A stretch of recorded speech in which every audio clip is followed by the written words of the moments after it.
Bom, pessoal, boa noite, bem-vindo a todos aí a mais uma aula de gestão da produção. Nós vamos tratar nessa aula de duas sessões, a 4.2 e a 4.3, onde nós vamos falar sobre previsão de materiais. Em uma sessão sobre as técnicas de previsão e na outra sessão os métodos de previsão de materiais, ok? Semana que vem nós vamos fazer a revisão e na outra semana a gente já vai fazer a prova. Então, no final da aula, eu vou comentar um pouco para vocês como é que vai ser essa revisão, a prova e também os trabalhos que a gente está fazendo aí ao longo de cada sessão finalizada, tá ok? Então vamos lá, sessão 4.2, vamos falar um pouquinho sobre técnicas de previsão de materiais.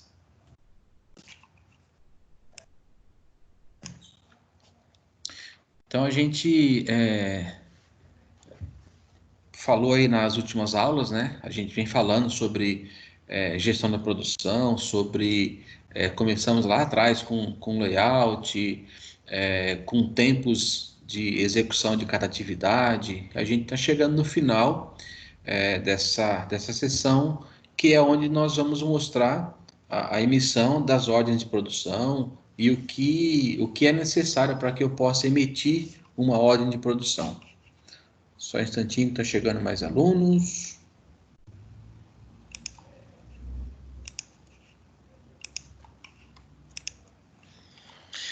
Ok? Então, assim, a gente.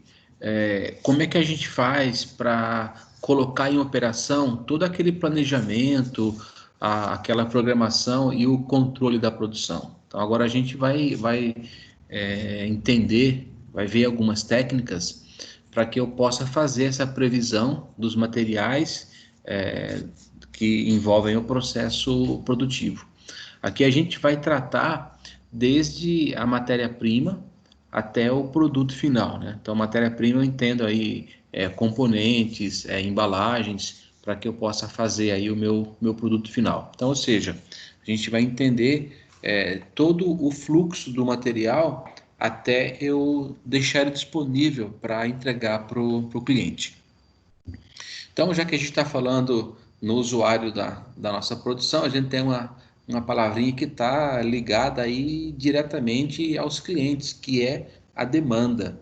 Então, toda a produção, ela se inicia, ou pelo menos é a prática mais utilizada hoje nas empresas, ela se inicia a partir de uma demanda, uma demanda pelo menos prevista, para que eu consiga, para que eu produza aquilo que o mercado está querendo, aquilo que o mercado vai consumir, tá? As empresas atualmente estão deixando de fazer somente estoque, a não ser aqueles produtos que não tem mudança. Então, por exemplo, arroz. Ninguém vai deixar de consumir arroz. A demanda ela já é conhecida, a necessidade já é conhecida. Então, é uma demanda que ela não oscila, né? A gente vai ver um pouquinho sobre demandas sazonais, que dependendo da época do ano eu tenho aquele produto ou não, tá?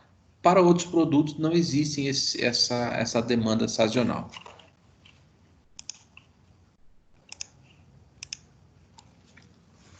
Então, ok. Então, a gente faz uma perguntinha, né? O que é demanda, né? O que é essa palavrinha demanda? Então, pela literatura, a demanda ela é o desejo, a intenção das pessoas, do mercado em si, né? Em comprar um determinado bem ou serviço. E essa informação ela é crucial, ela é primordial para que seja possível criar aí um planejamento da produção, porque é a partir dessa demanda conhecida ou estimada que eu vou fazer todo o meu cálculo de produção, de compra de componentes, é, que eu vou planejar, que eu consigo entender quais são os prazos que eu tenho de recebimento, de produção, para que eu possa nortear aí o que deve ser feito, quando deve ser feito o quanto deve ser produzido, ok? Então, dentro do escopo do planejamento de produção, essa palavrinha demanda, ela tem uma influência e uma importância muito grande aí junto com o PPCP, beleza?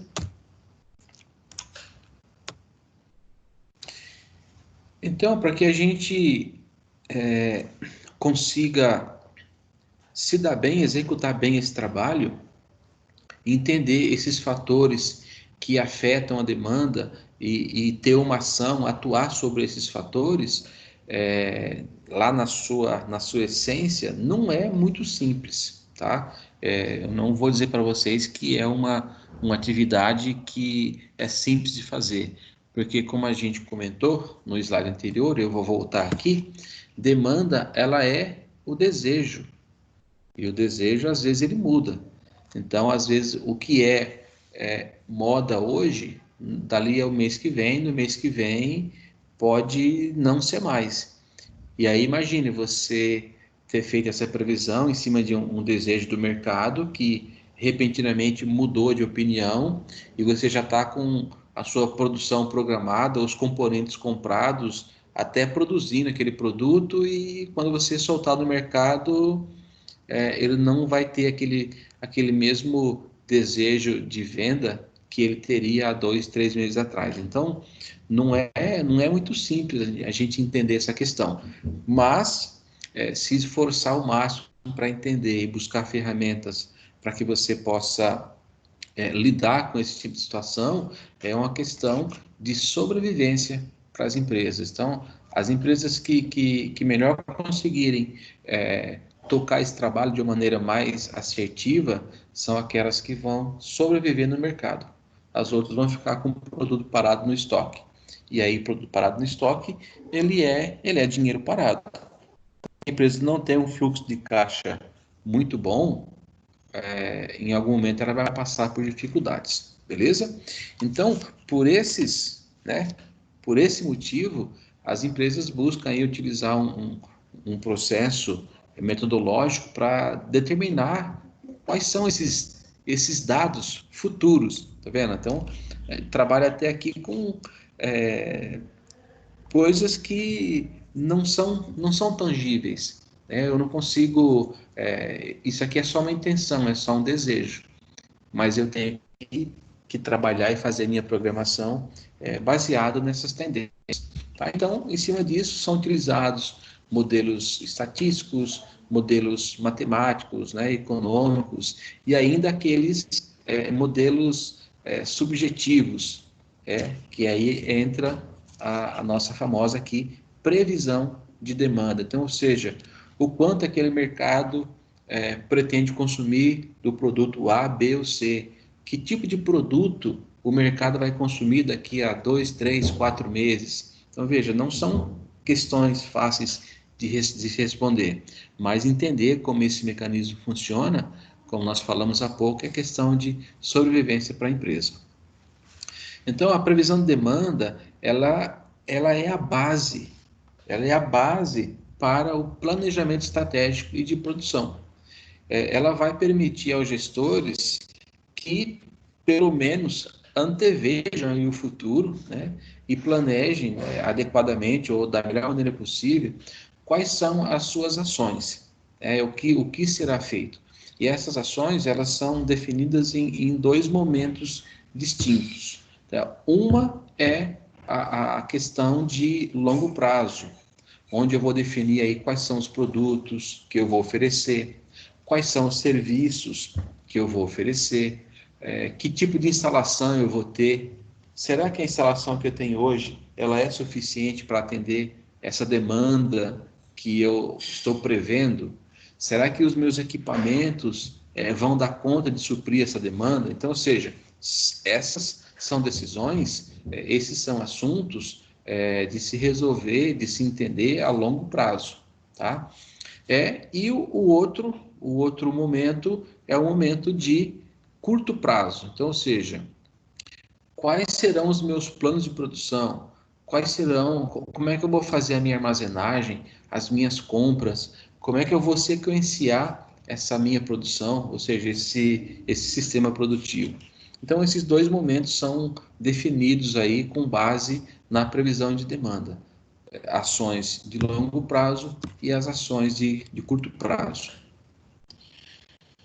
Só que as demandas, elas não têm um comportamento padrão. Então, e essa variação, ela é decorrente de alguns fatores relacionados aos consumidores. E até mesmo, em alguns casos, a relação do ciclo de vida do produto.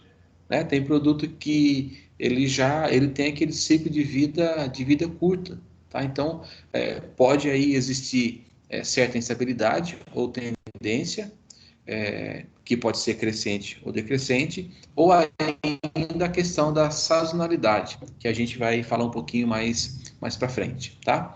Vamos entender um pouquinho agora esses comportamentos aí mais usuais da demanda. Então, vamos entender como é que funciona o comportamento de uma demanda.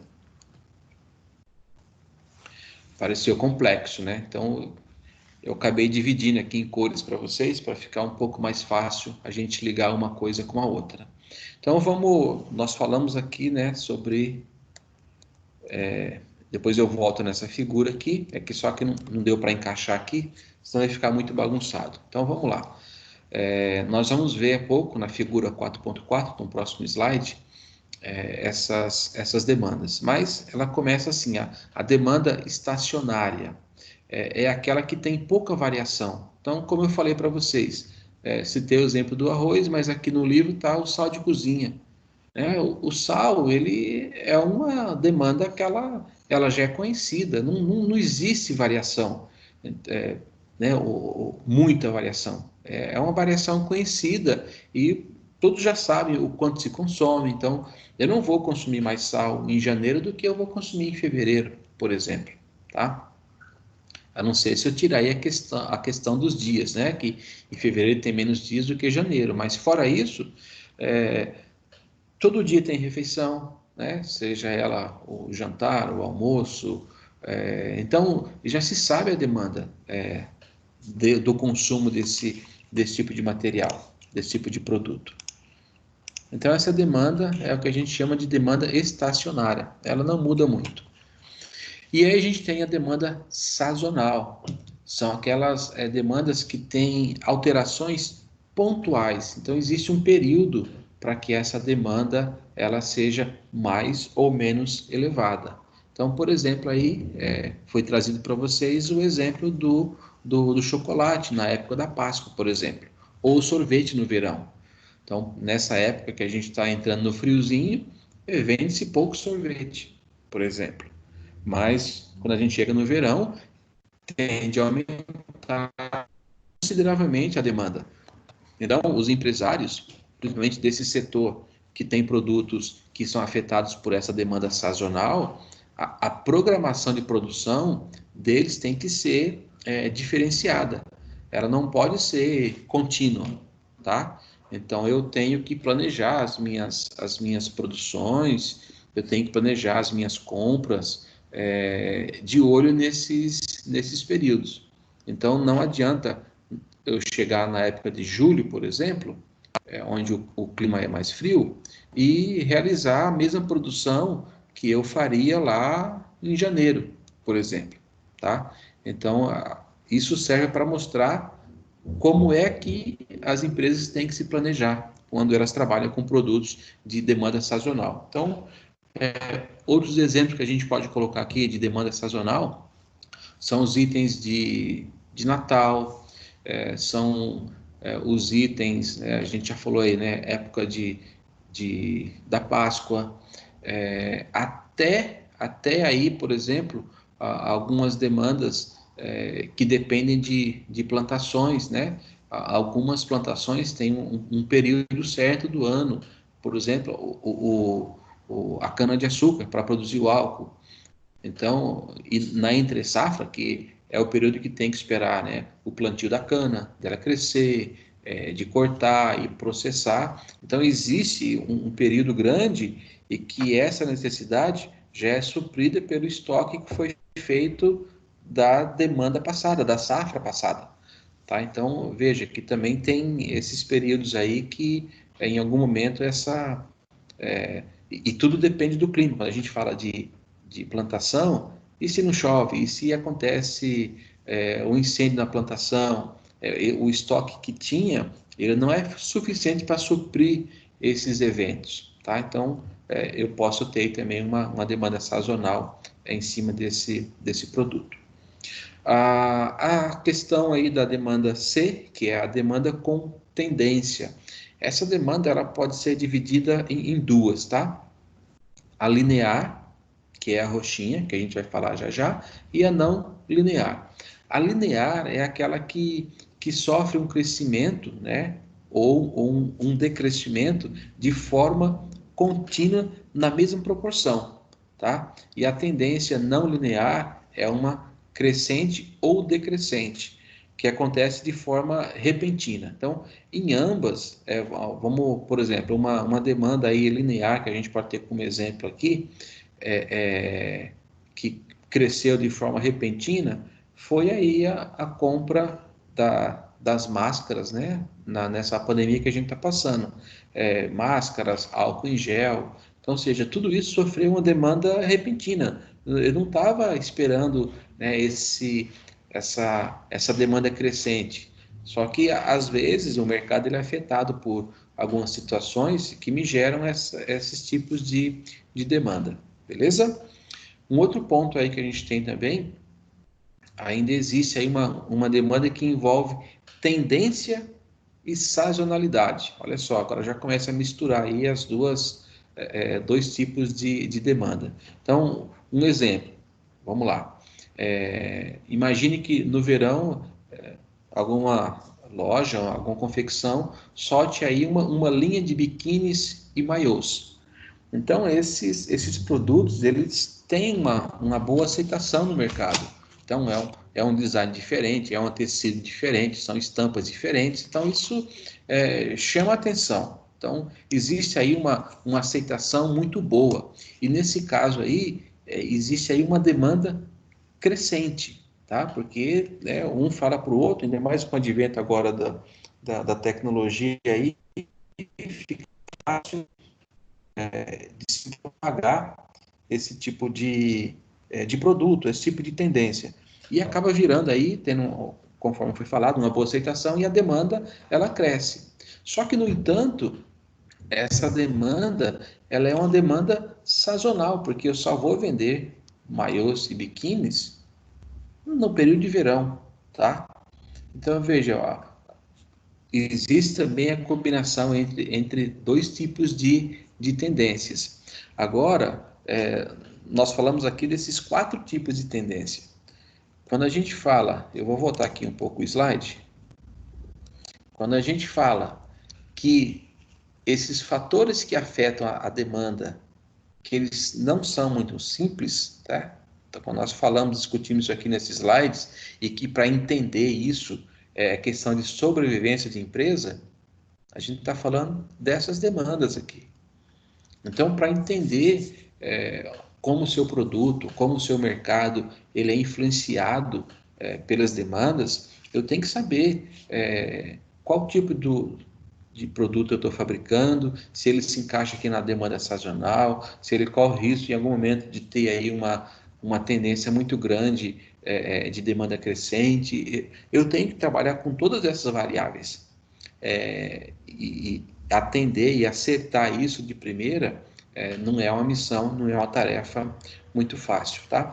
Aqui são os gráficos que mostram como as tendências se comportam, tá? A estacionária, que ela não muda muito, a sazonal, que eu tenho picos de consumo, tá?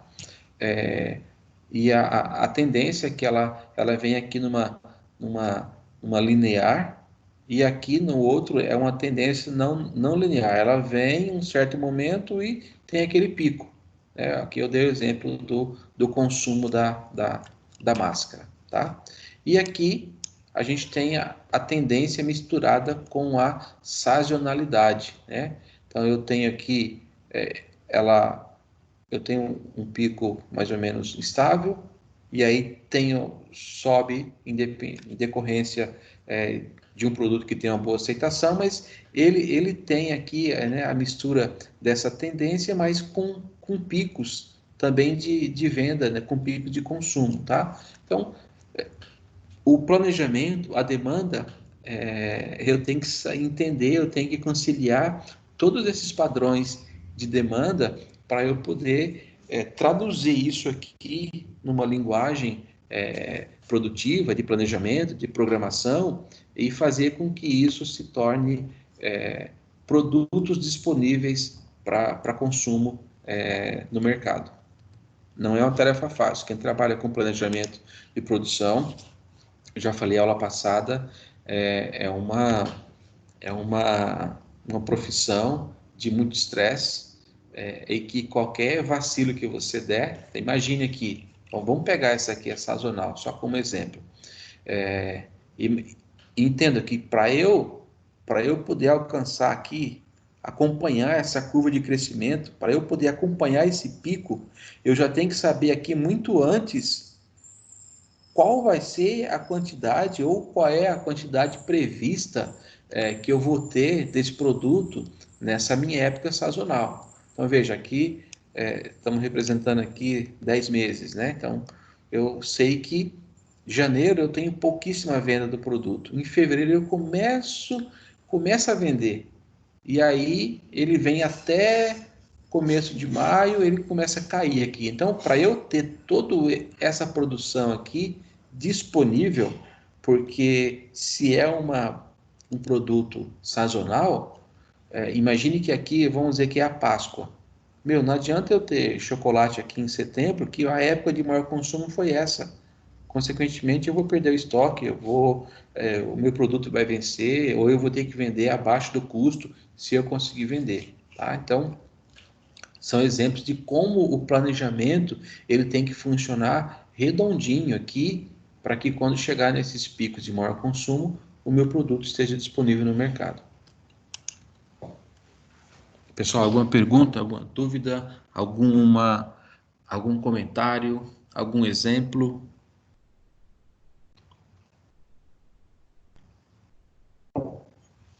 Beleza, vamos seguir então. Um outro fator a ser considerado em uma demanda é se ela é pontual, beleza? Foi só.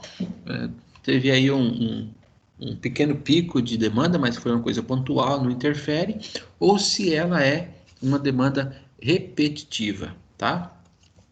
Para essa última demanda repetitiva, nós temos aqui duas divisões.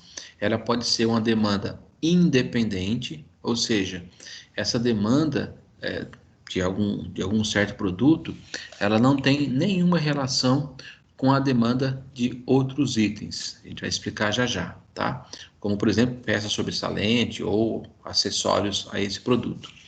A demanda dependente, ela é justamente ao oposto dessa independente. A demanda dependente são aqueles itens, aqueles componentes que eles dependem da quantidade do produto final para que eu possa saber qual vai ser a demanda. Então, ou seja, eles dependem da demanda de outros itens.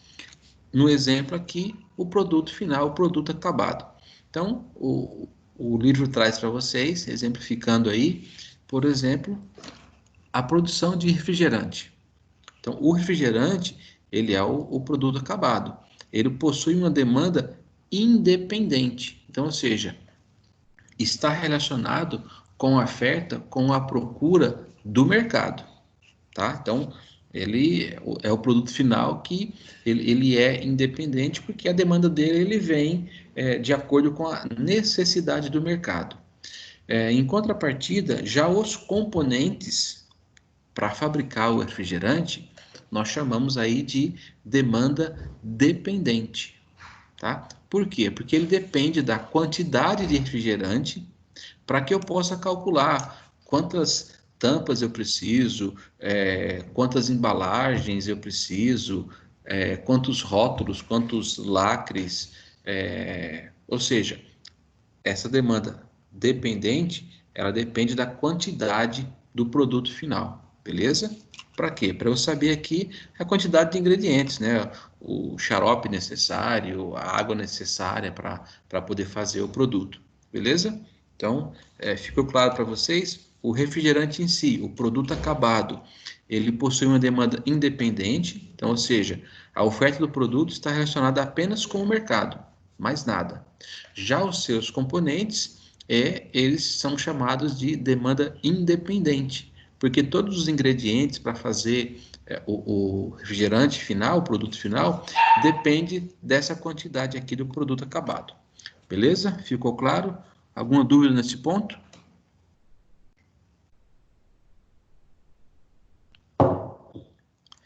Beleza? Vamos lá.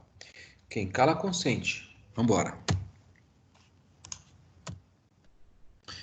Então, aqui, para as demandas independentes, então, existem algumas técnicas que são usadas para calcular essas demandas. Então, existem aí duas técnicas. As quantitativas, que são através de dados matemáticos, de histórico de vendas, né? E as qualitativas, que são relacionadas com pesquisas direcionadas que levam a uma perspectiva de uma possível demanda, né? Aqui a gente já começa a entrar na linha das possibilidades. Então, esses resultados são analisados e direcionados para uma estratégia de produção mais factível, né? Ou seja, que seja possível fazer, mais perto da realidade.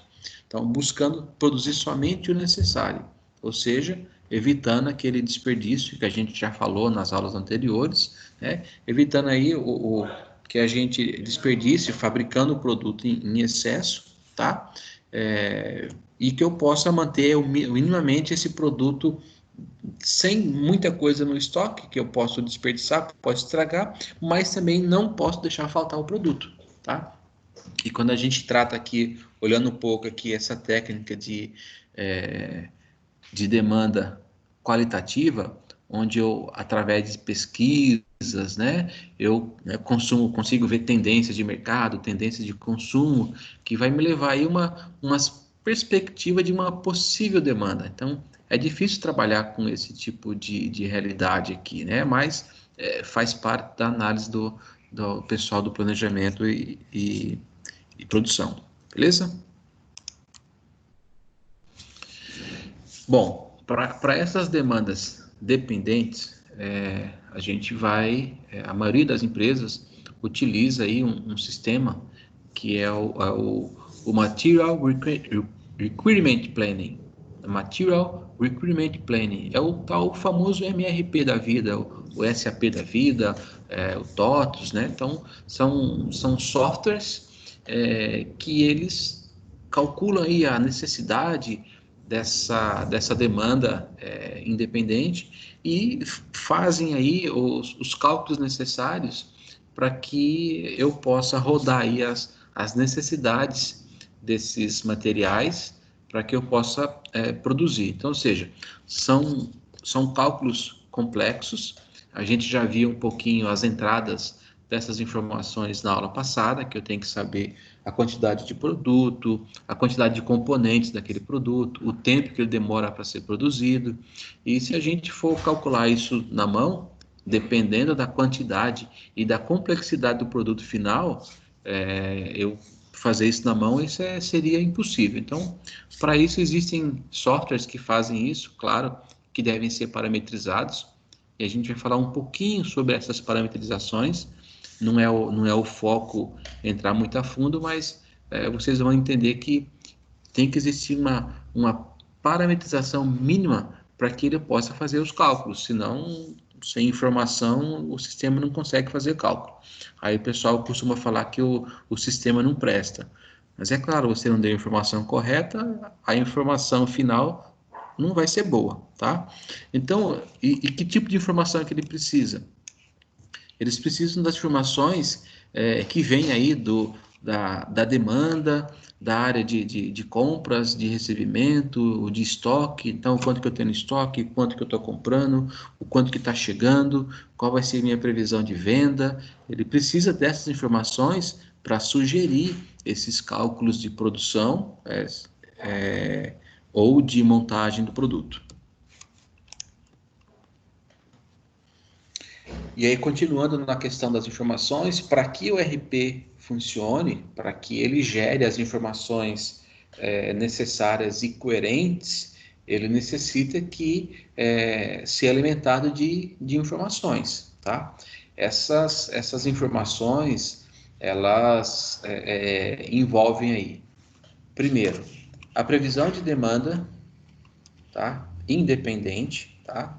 Porque é a partir dessa demanda independente que ela vai calcular todo o resto, tá? E como é que ela calcula todo o resto quando ela tem, por exemplo, vamos lá, vamos ficar no exemplo do refrigerante. Vamos mudar para a cerveja, beleza? Então eu preciso saber quantas cervejas, né? Ainda mais nessa quarentena que o pessoal está em casa, está bebendo feito um doido, provavelmente deve ter aumentado aí a demanda de cerveja.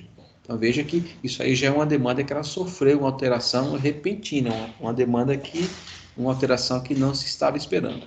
Mas tudo bem. Então imagine que o sistema precisa dessa primeira entrada aí, dessas demandas dependentes. A partir dessa informação da demanda dependente, através da estrutura do produto, lembra o que é a estrutura do produto? É como ele é composto. Então, uma cerveja é composto, vamos falar de uma cerveja de garrafa, de uma long neck. Vamos fazer aqui a árvore do produto, a estrutura. Ela é composto de uma garrafa, ela é composto, vamos falar aí do líquido em si, da cerveja, não vamos nem abrir os componentes, nós vamos abrir. Ela precisa da garrafa, ela precisa de lúpulo, precisa de água, precisa de malte, precisa de álcool, precisa da tampinha da garrafa, precisa do rótulo da garrafa, por exemplo. Então veja, quantos componentes formam a estrutura desse produto. Então, baseado nessa quantidade de demanda independente, que é a cerveja, todo o resto vai ser calculado, tá? Baseado na estrutura do produto. Eu também preciso saber quais são os prazos de compra, a entrega dos produtos que eu comprei, por exemplo, aí o tempo de fermentação do álcool, da cevada, sei lá como é que faz esse negócio aí, a quantidade atual do estoque, quanto que eu já tenho no estoque. Então, fazendo um cálculo em cima de todas essas informações, o RP ele processa tudo isso e transforma todas essas informações em algumas saídas, né? Ele transforma isso, pode ser transformado em ordem de compra, porque veja, eu tenho aqui em algum momento, eu tenho a quantidade atual do estoque. Então, se eu tenho que fazer 1.000 garrafas de cervejas e eu tenho, por exemplo, um estoque de 500 garrafas, eu preciso rodar uma necessidade, uma ordem de compra das outras 500 garrafas, porque senão eu não consigo produzir as 1.000 unidades de cerveja que eu tenho que produzir, tá? Se por acaso eu tiver estoque suficiente, ele vai me gerar aqui uma ordem de produção, que ela pode ser de montagem de algum componente ou de fabricação. Então veja, se eu não tiver as informações necessárias, as informações básicas, pode ter o melhor RP do mundo aqui, que ele não vai conseguir entregar um serviço satisfatório. Então aqui a gente tem um pequeno fluxo da integração do MRP com os inputs, que são as entradas, e com os outputs, que são as saídas. Então imagine que eu tenho aqui o meu RP no centro, eu tenho aqui a minha entrada de produto, eu tenho a minha lista de materiais, eu tenho a estrutura dos prazos, eu tenho processos de produção, eu tenho demandas, né, que chegam para mim do produto, onde eu vou planejar aqui essa produção, eu tenho o planejamento de materiais, eu tenho que considerar os meus estoques, se eu não tiver estoque, eu tenho que comprar. Então, quando eu faço o MRP, faz um mix de todas essas informações aqui, ele vai me gerar ordens de fabricação ou pedidos de compra.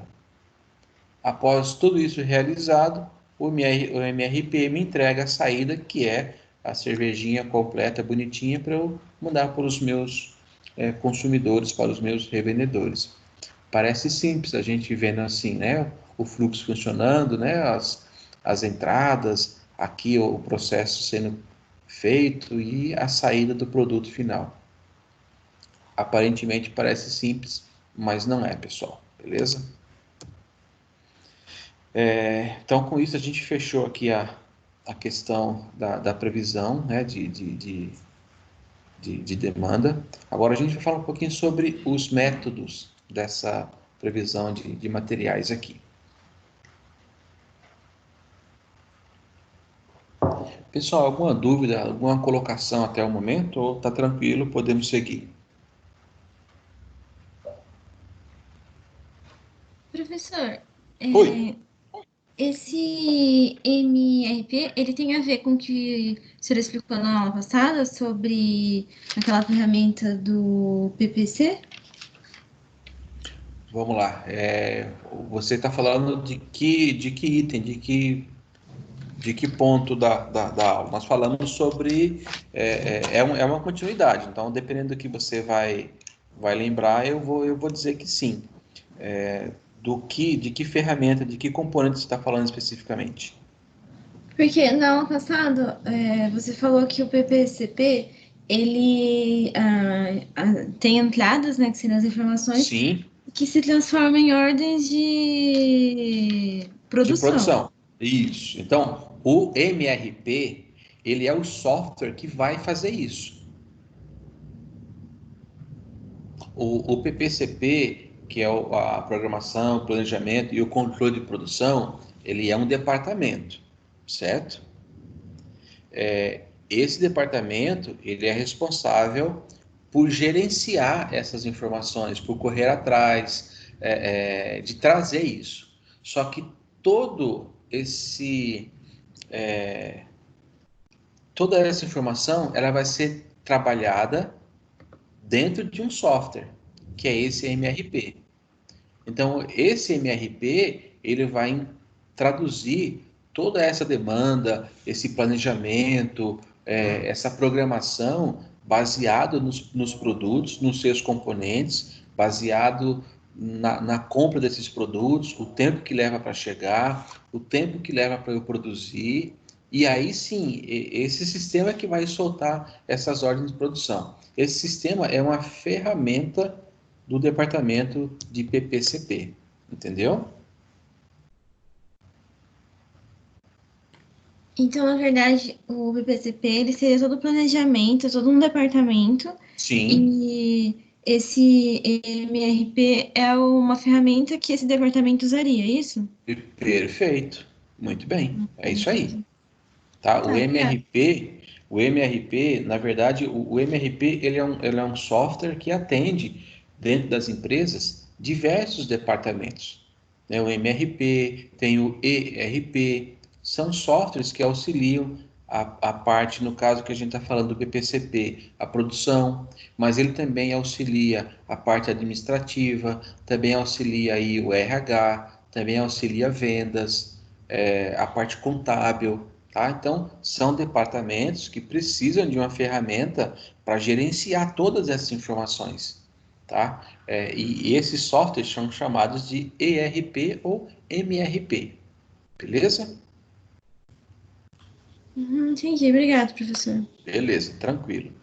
Então, já que a gente vamos aprofundar um pouquinho aí na questão do planejamento, da programação e do controle. A gente não pode esquecer sobre o que a gente falou de demanda independente, isso é importante que vocês entendam, né, e demanda dependente. Falando mais do conceito aqui, a demanda independente é a demanda de um item que ele não tem nenhuma relação com a demanda de outros itens. Essa demanda ela é dada pelo mercado, tá? E geralmente são produtos acabados.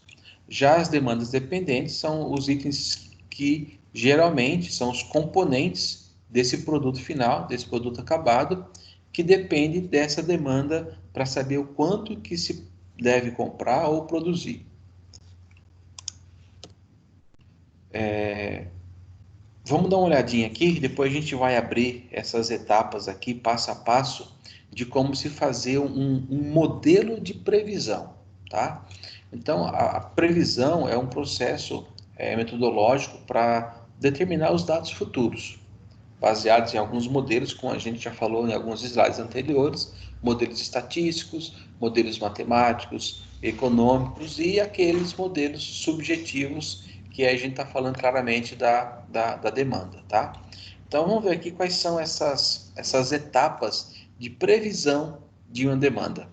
Então, a gente tem aqui o objetivo do modelo, vamos entender mais para frente detalhadamente o que é isso, a coleta e análise de dados, a seleção técnica de previsão, qual o tipo de previsão que eu vou fazer, a obtenção dessas previsões e depois o monitoramento de tudo isso aqui que eu coletei, desde o objetivo até eu ter em mãos a previsão daquilo que eu coletei, que eu analisei e que eu julguei que pode ser uma demanda. Então eu previ aquela demanda. Agora vamos abrir item a item para a gente falar um pouquinho sobre cada um.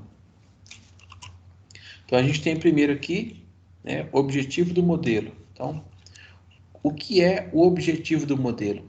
É a razão pela qual a empresa necessita fazer essa previsão.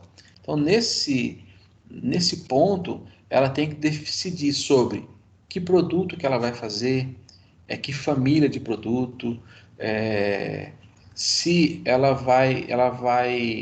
se serão previstos aqui com um grau de acuracidade, com um grau de assertividade muito grande, o detalhe dessa previsão, e quais recursos estão disponíveis para que eu possa fazer essa previsão. Então, ou seja, aqui o objetivo do modelo é a razão por que eu vou fazer essa previsão. Tá? E aí tem algumas recomendações. É importantíssimo que nessa fase se busque, se tenha um maior detalhamento do modelo que você pretende fazer. Entenda, nós estamos falando aqui de previsão, tá? Então, quanto mais eu tiver informações, quanto mais detalhado for aqui o meu modelo, quanto mais detalhado for a razão pela qual a empresa quer fazer qualquer tipo de previsão, certamente a informação lá na ponta será mais perto, a mais próxima da realidade possível. Beleza? A gente parte então, depois que eu definir o modelo, por que eu vou fazer, que tipo de produto que eu vou prever essa demanda, eu tenho que fazer uma coleta e depois a análise dos dados. Então eu tenho que coletar e analisar os dados históricos do produto, no sentido de identificar e desenvolver a melhor técnica que se adapte. Então, se eu já tenho esse produto recorrente, se eu tenho um histórico desse produto, se eu já sei mais ou menos como é que ele flutua, se eu conheço a história dele, fica mais fácil aí eu prever essa demanda ou estimar uma demanda possível de consumo aí para esse ano ou para o próximo ano. Tá? Então, algumas recomendações nesse processo, nessa etapa. De novo, quanto mais dados históricos eu tiver que foram coletados e analisados, mais confiável a técnica de previsão será. Então, se eu conheço bem o histórico desse produto, como é que ele se comportou ao longo do ano passado, do ano retrasado, como é a evolução desse produto. Então, quanto mais eu tenho esses dados históricos, mais assertivo, mais confiável será a minha técnica de previsão. Um outro ponto, os dados devem buscar aí a caracterização da demanda pelos produtos da empresa, que não necessariamente é igual às vendas passadas. Então, ou seja, a gente sabe que os produtos eles mudam ao longo.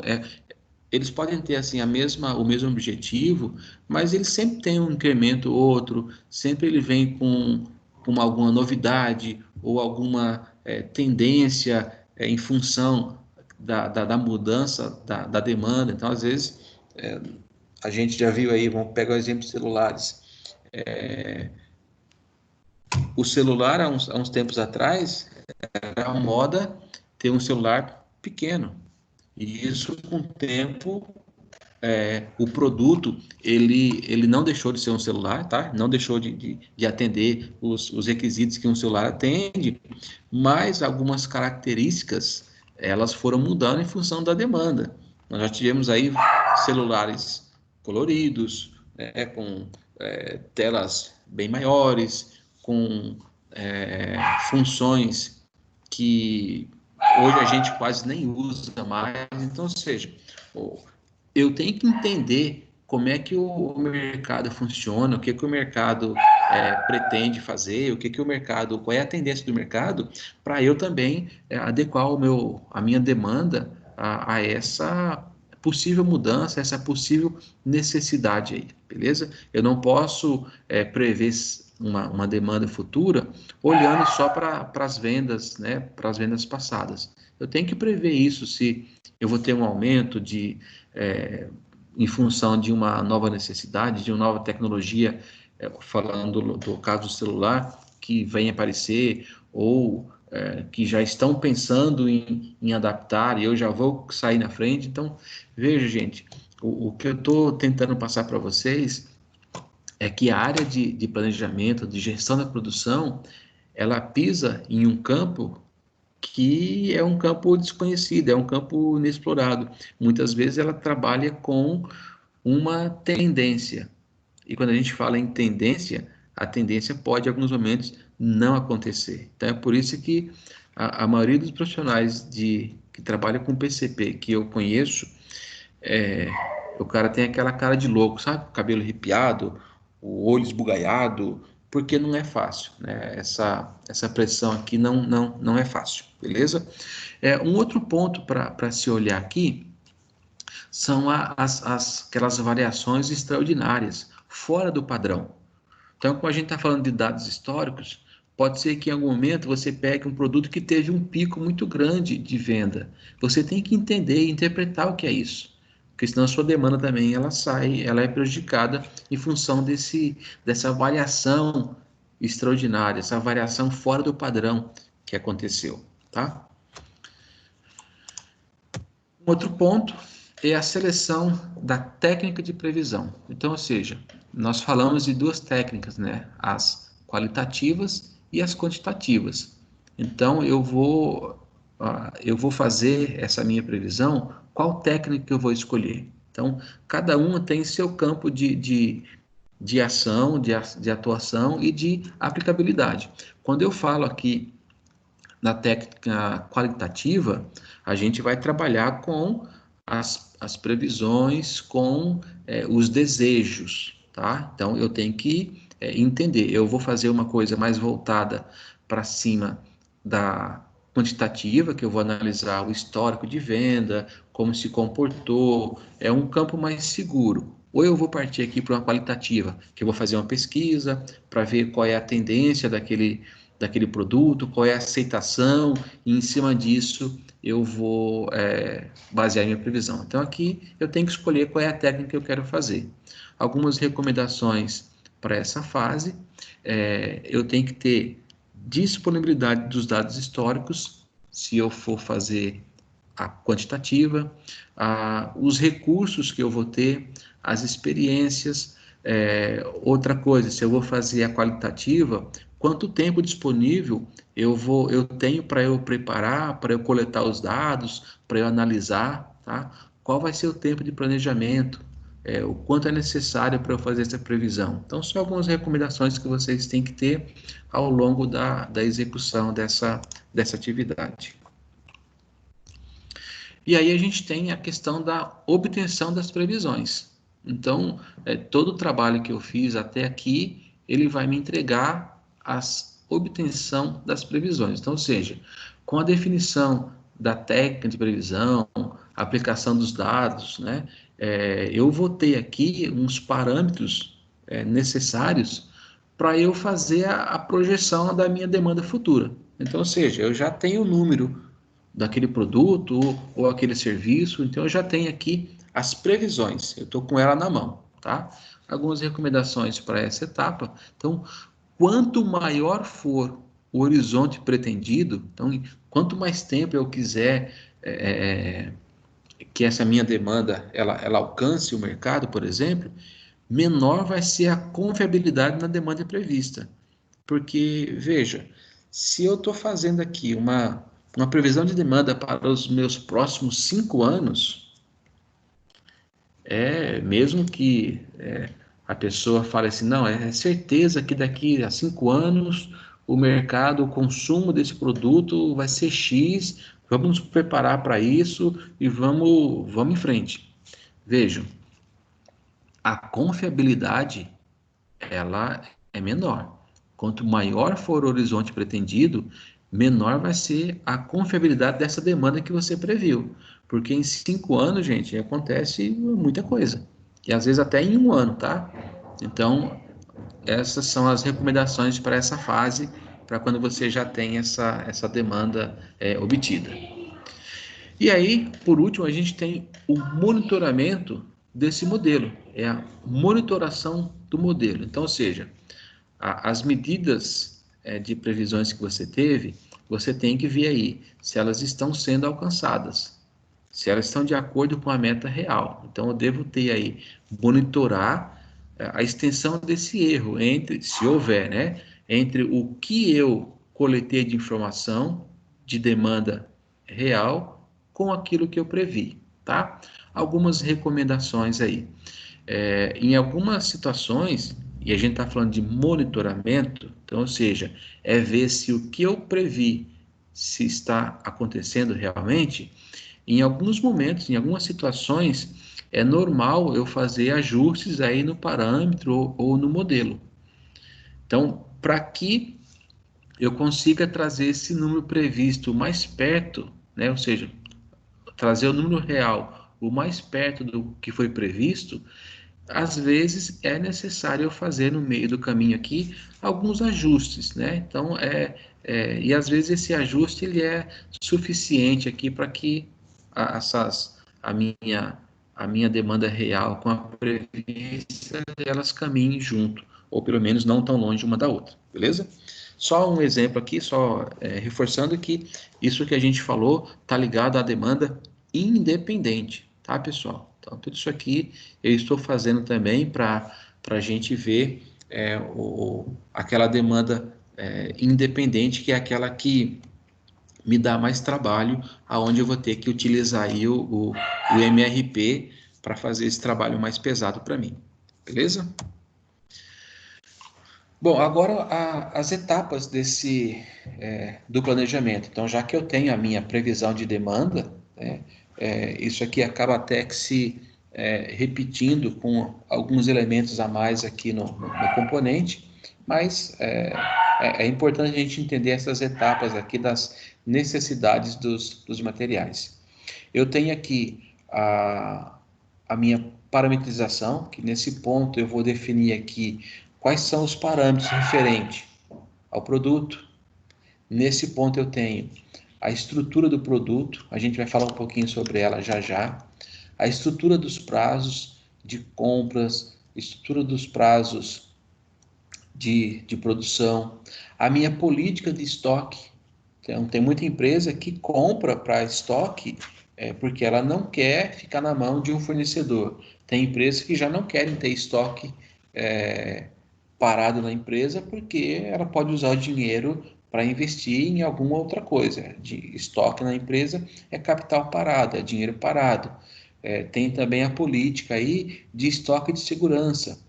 Eu não preciso abarrotar o meu armazém de matéria-prima, de produto, mas eu tenho que ter no mínimo um estoque de segurança que é para não deixar a empresa parada enquanto eu estou produzindo, aguardando chegar a entrega do fornecedor. Então, nessa primeira etapa aqui de parametrização, eu tenho que ter desenhado dentro do sistema MRP, beleza?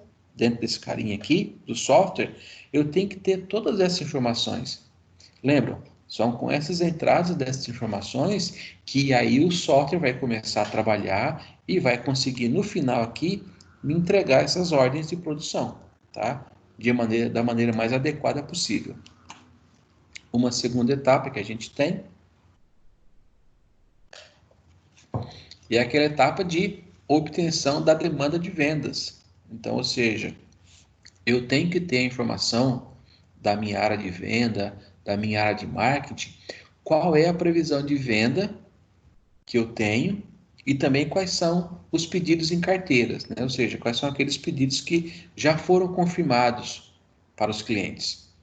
Então, por que que é importante eu ter aqui os meus pedidos em carteira, aqueles pedidos que ainda necessitam ser atendidos, necessitam ser fabricados? Então, eu tenho a minha demanda de vendas, ela é igual a essa previsão de vendas para eu fazer a produção, para eu poder planejar a necessidade de materiais. Lembra aqui, a gente está calculando a necessidade dos materiais para que eu possa produzir o meu produto final, tá? Então, todos esses componentes aqui entram nessa continha, entram nessa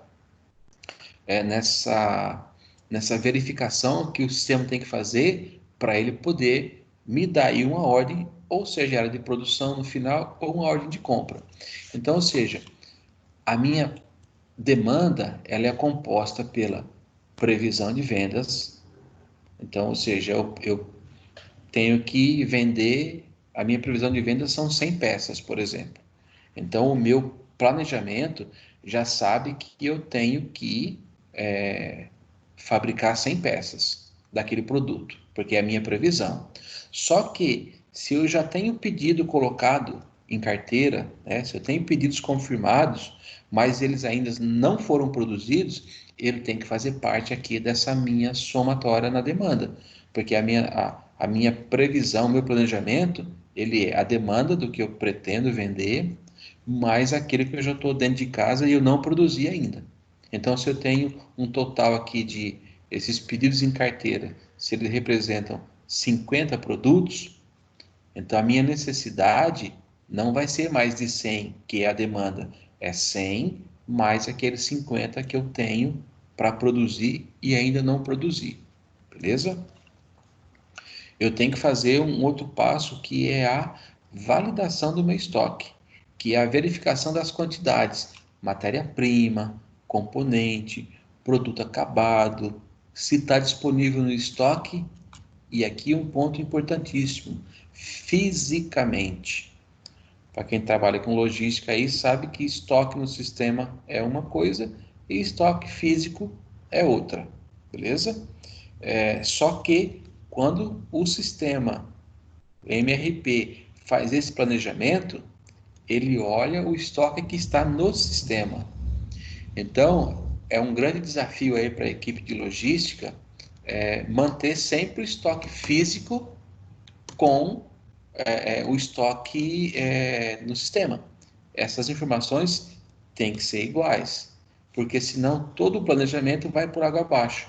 Então ele pensou que eu tinha 40 peças no estoque, só que fisicamente eu tinha 30, porque 10 peças se perderam, 10 peças foram roubadas, sei lá o que aconteceu. E não foi feito o ajuste no estoque. Tá? Então é um ponto de muita atenção aqui, o estoque físico com o estoque no sistema. E aí o sistema passa aí para outra parte, que é o cálculo das necessidades líquidas. Ou seja, agora sim ele vai fazer o cálculo real da necessidade.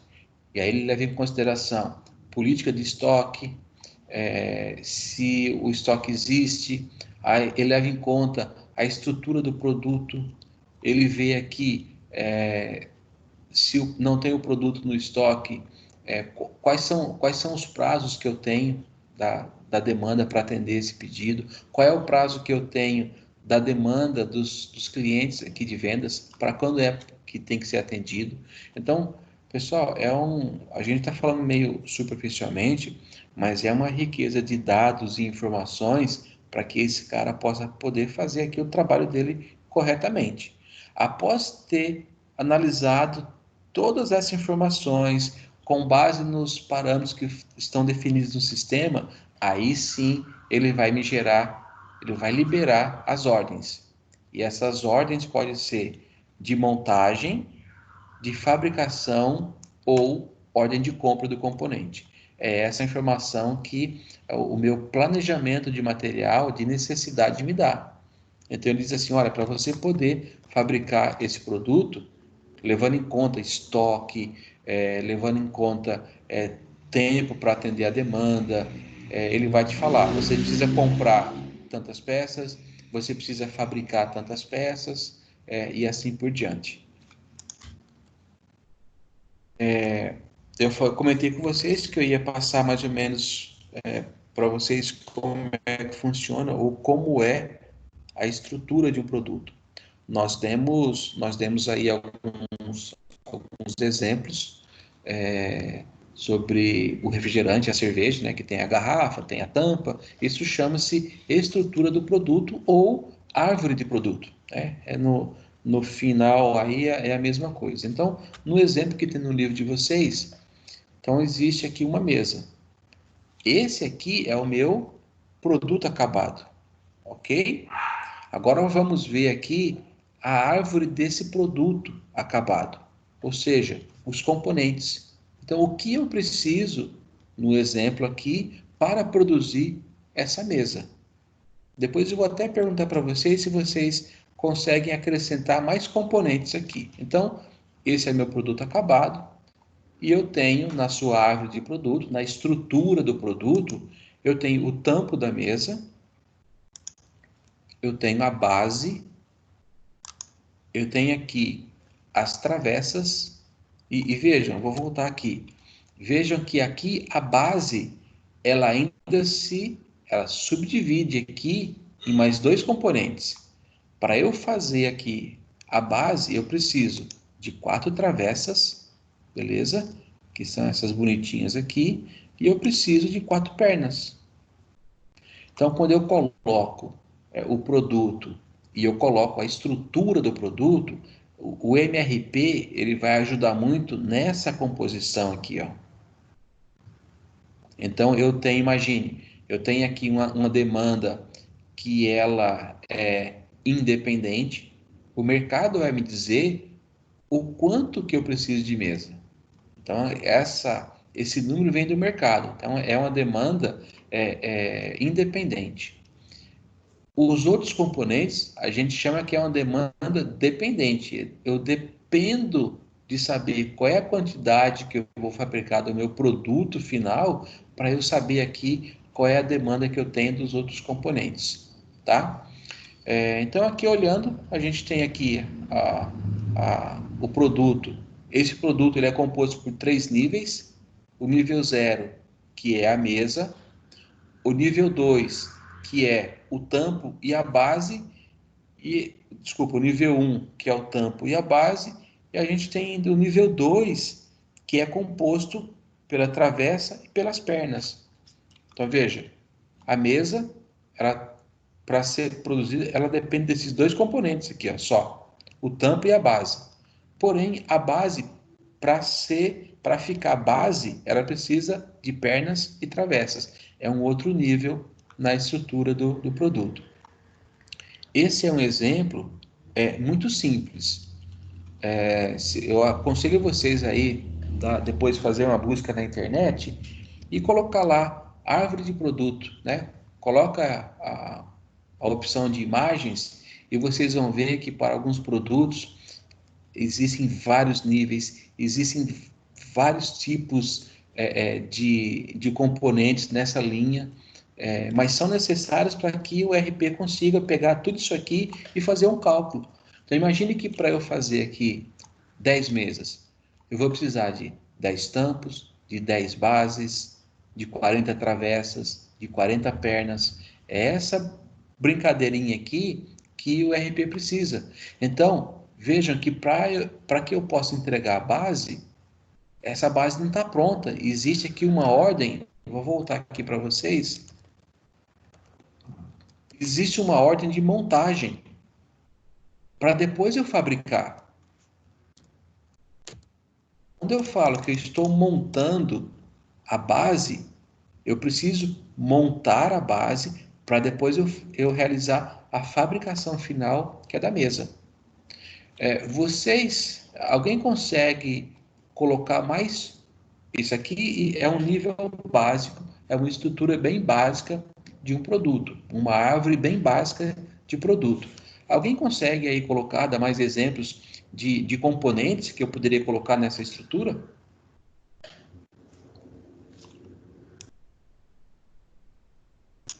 Deixa eu mexer um pouquinho com vocês aí, que vocês estão quase dormindo, né?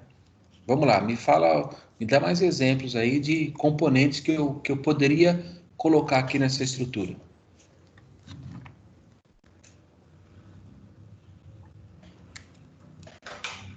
Espera aí que eu vou escolher um para falar, espera aí. Vai lá, Jacildo, fala aí. Pode ser TV, não pode?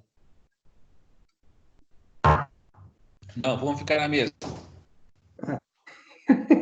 Como, como assim? Não, senhor. Mesa. O que você coloca aqui?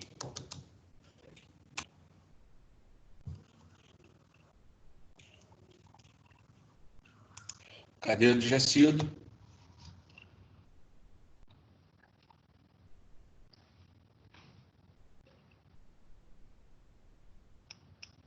Vamos pegar outra então? Deixa eu escolher aqui. Vamos lá aqui.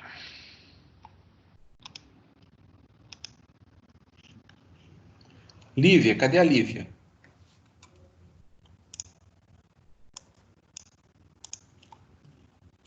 Por ninguém vai falar, pessoal? Angelita, Juliana, Carla, Professor, poderia Cláudia. ser, poderia ser a árvore? Madeira, vem da árvore. Aí a gente está falando lá, a gente está falando da matéria-prima, tá? Pode ser um Essa sofá? matéria, ó, tudo isso aqui, não, tem que ser a mesa. Ó, responde para mim uma coisa.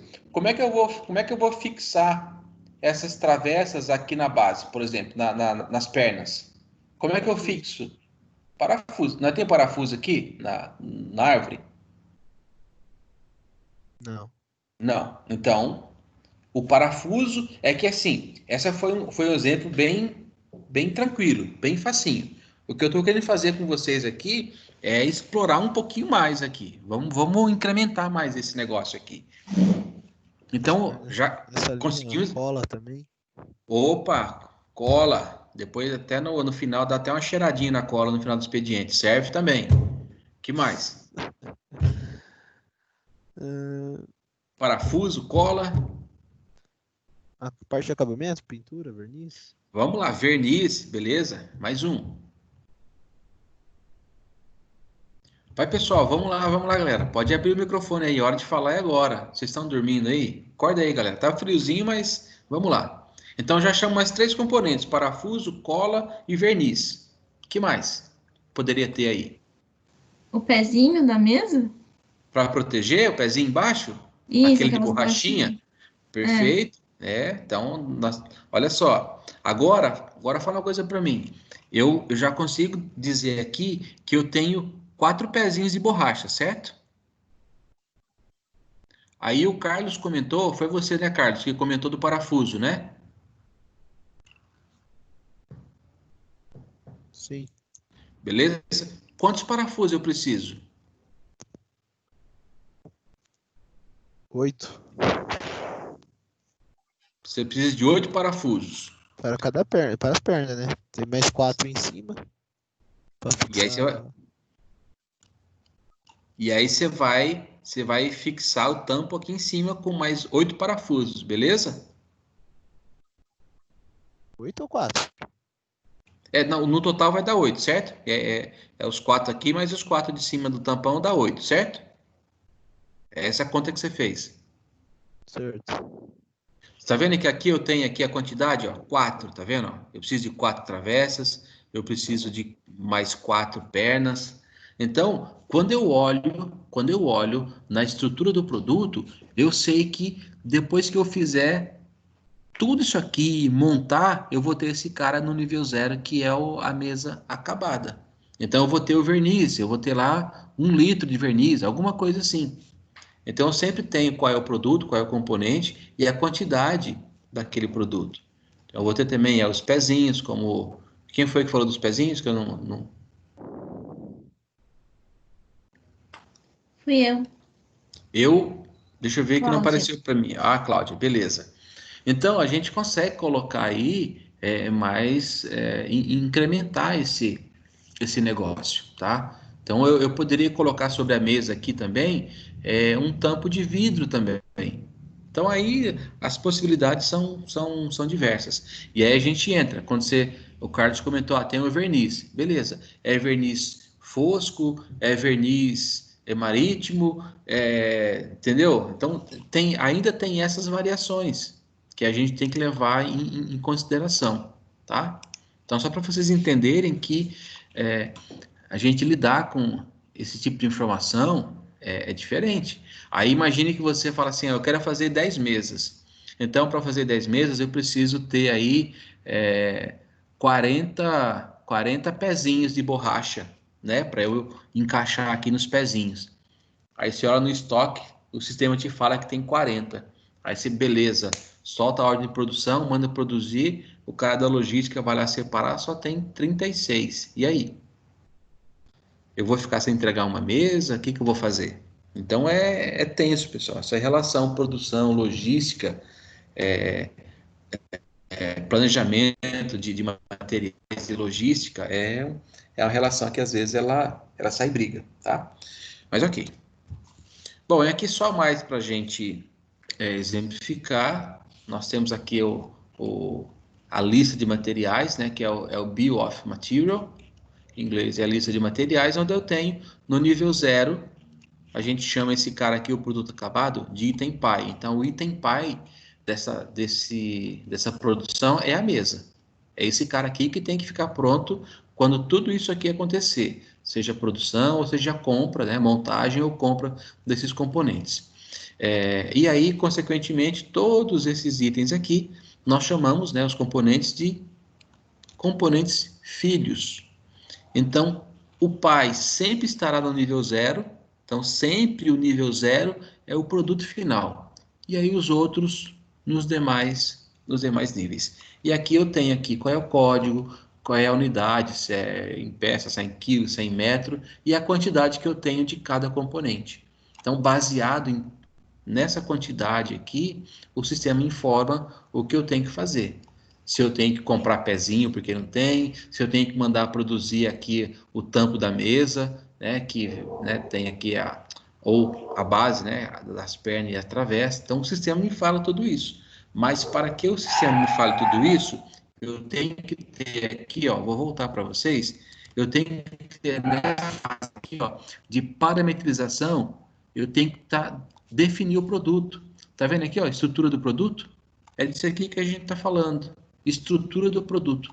Tem que estar definido lá no sistema, nas parametrizações, para que ele possa fazer o quê? Para que ele possa olhar para a minha árvore de produto e dizer qual é a quantidade que eu vou precisar comprar, produzir ou montar. Beleza? Bom, e aí, para que o sistema possa fazer esses cálculos, a gente falou em alguns passos aí, mas a gente tem aqui uma matriz que o sistema segue, que é composta por o período, né, geralmente é em semanas de produção, as necessidades brutas, a gente vai abrir depois um por um desses aqui, tá? O recebimento programado, o estoque projetado, as necessidades líquidas e por final eu tenho aqui a liberação da ordem de produção. Então agora a gente vai entender aqui o significado de cada linha dessa matriz com alguns exemplos para que vocês possam fixar melhor, beleza? Então a gente tem aqui a primeira linha, período. Nada mais é que um cronograma, né? É o período de tempo que será planejada essa necessidade. Ela pode ser em semanas, em dias, pode ser até em meses.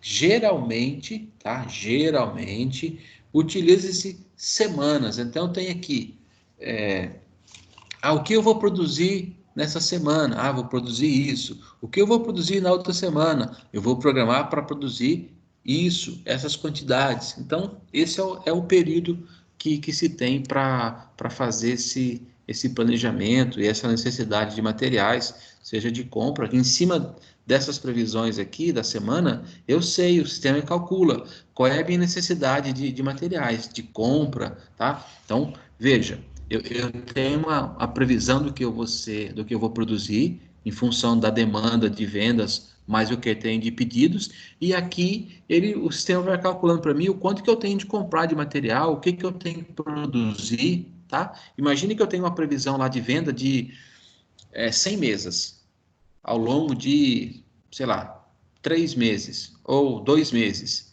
Eu já tenho que fazer o cálculo do meu RP da necessidade de material que eu vou precisar para cada fase dessa. Se eu estou, eu tenho aqui, ó, 1, 2, 3, eu tenho aqui 5 semanas. Então, se eu tenho uma quantidade a ser produzida, por exemplo, e eu consigo programar semanalmente, não tem por que eu pedir para o setor de compras comprar todo o material aqui na primeira semana. Não preciso, eu só vou usar esse material lá nessa última semana, por que eu vou comprar ele aqui? Então eu posso me dar um fôlego mais no meu caixa, eu consigo me planejar melhor, beleza? Aí a gente parte para necessidade bruta, que é a demanda real, mas sem descontar a quantidade que eu já tenho no meu estoque, tá?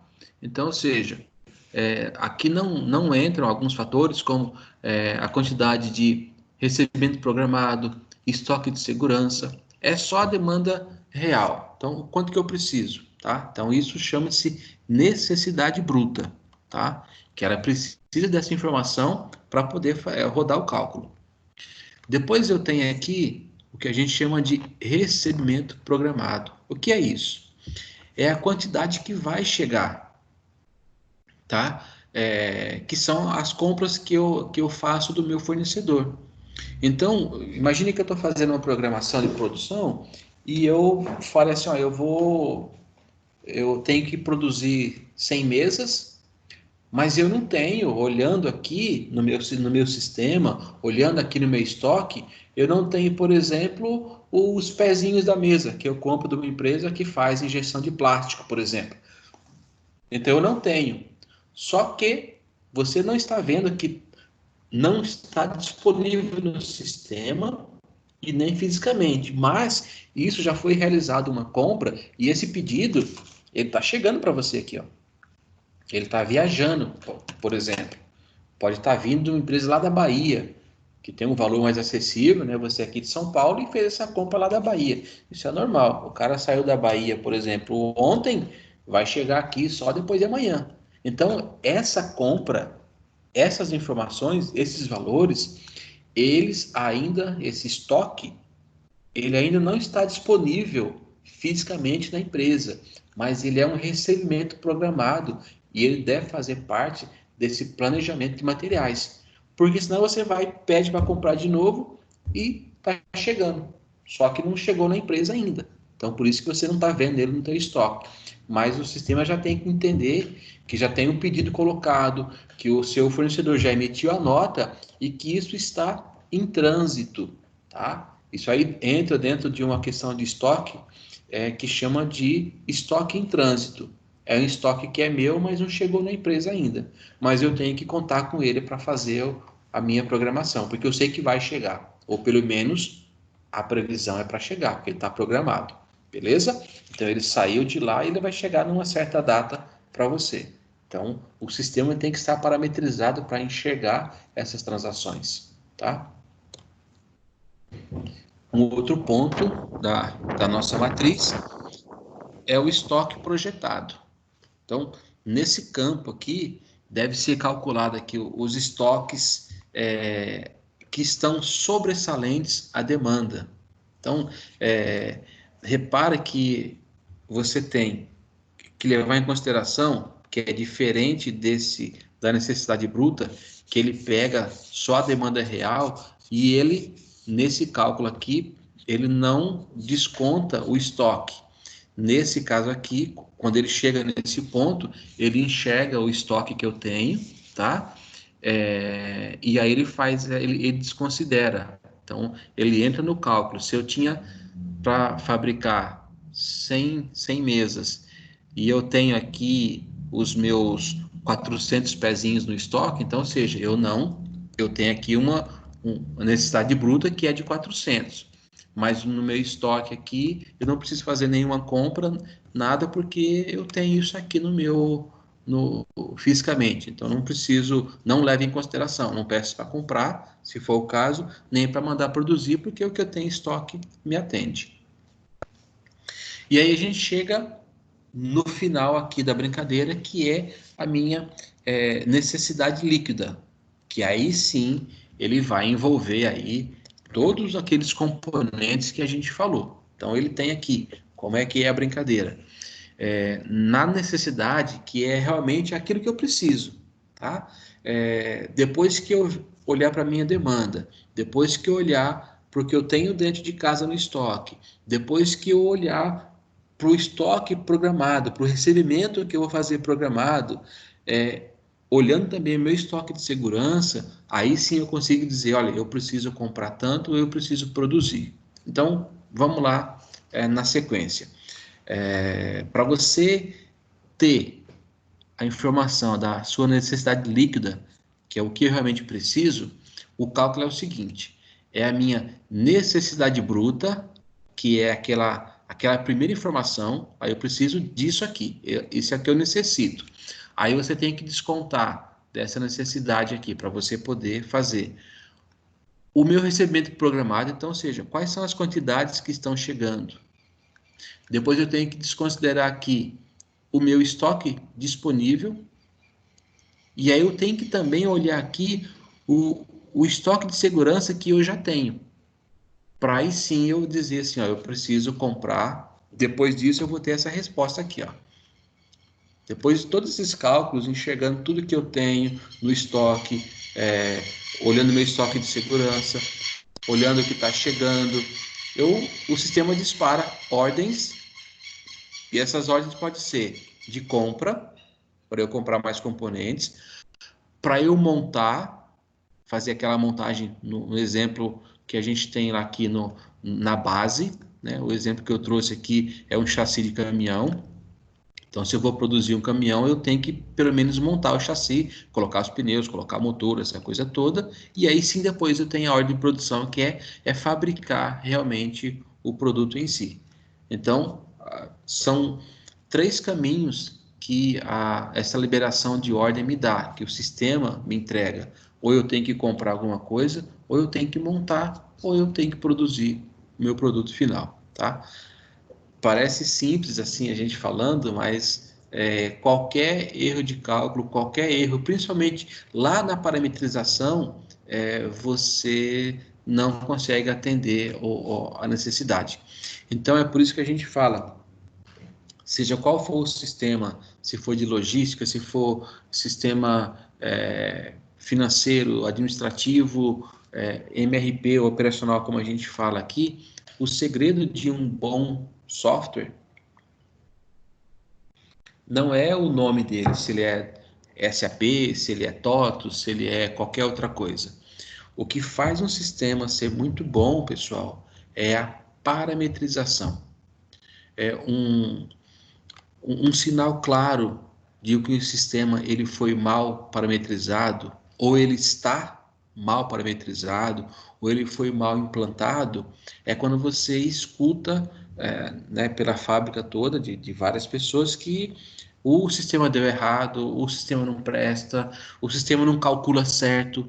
O sistema pessoal todo calcula certo, mas ele calcula com base em informações que alguém foi lá e digitou. Se alguém foi lá e digitou que 2 mais 2 é igual a 5, ou 2 mais 2 é igual a 3, esse é o resultado que você vai ter do trabalho subsequente a essa parametrização. Então, um conselho para vocês aí que trabalham com um sistema integrado, ERP ou MRP, fiquem atentos nas parametrizações. Esse é um ponto primordial para dentro de sistemas, desses RPs que nos ajudam bastante, para que você possa ter aí uma tranquilidade, seja ela operacional ou administrativa. Fazendo o quê? olhando, revisando, principalmente, ó, outra dica para vocês. Geralmente esses sistemas, então imagine que você implantou um sistema e ele funciona perfeitamente, foi muito bem parametrizado, foi muito bem implantado, e aí de uma hora para outra ele começou a apresentar alguns resultados que antes ele não apresentava daquele jeito. Ele começou a fazer algo que ele não fazia. Um ponto de atenção. Vejam aí com o seu pessoal de TI, não sei se tem, ou qual é a empresa aqui, se o sistema sofreu alguma atualização de versão. Então, eu já passei por várias vezes do sistema estar rodando assim, redondinho, perfeito, e de uma hora para outra ele passou a não fazer um cálculo que ele fazia, não passou a me dar a informação que antes ele dava, e aí a hora que você vai investigar, a resposta é, não, a gente atualizou. Geralmente, quando você atualiza, pode sim perder alguma parametrização que foi feita lá atrás. Então, fiquem de olho nisso aí também, para quando tiver algum desvio no sistema, principalmente se ele fazia uma coisa certa e passou a não fazer, se teve atualização, se teve uma nova versão no sistema que foi implantada, beleza? Então, hashtag fica a dica para vocês aí. E assim a gente chega no final dessa aula de hoje. Então, como de praxe, vocês têm aí exercícios para fazer.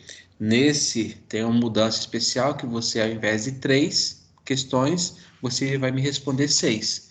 3 questões para cada sessão, beleza? Aula que vem a gente tem revisão e na aula seguinte a gente tem a nossa prova, tá?